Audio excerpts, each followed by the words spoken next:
Martılar senin, rüzgarlar senin, yelkenler senin. Olsun mutlu ol, kederler benim, acılar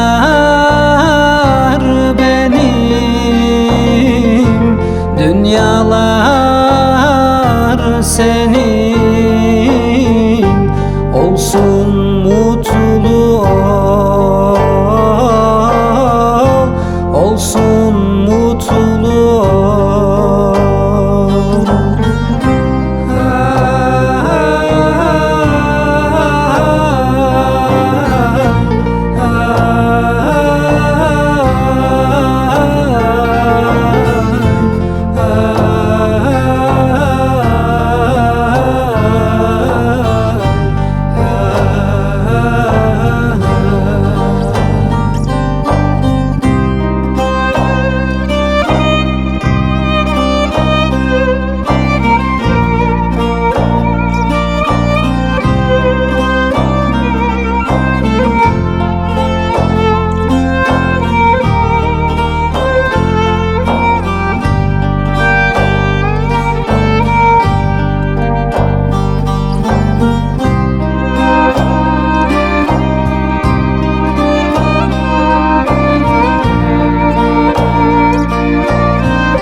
Baharlar senin,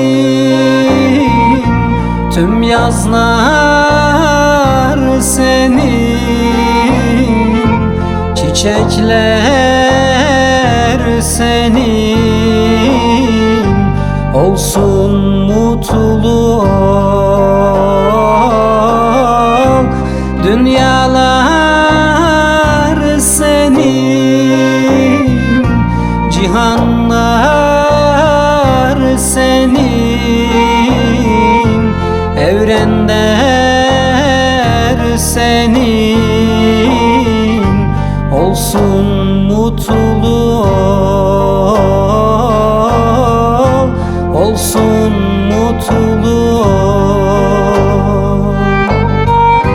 Tüm aşklar senin, sevmeler senin, sevdalar senin. Olsun mutlu ol, olsun mutlu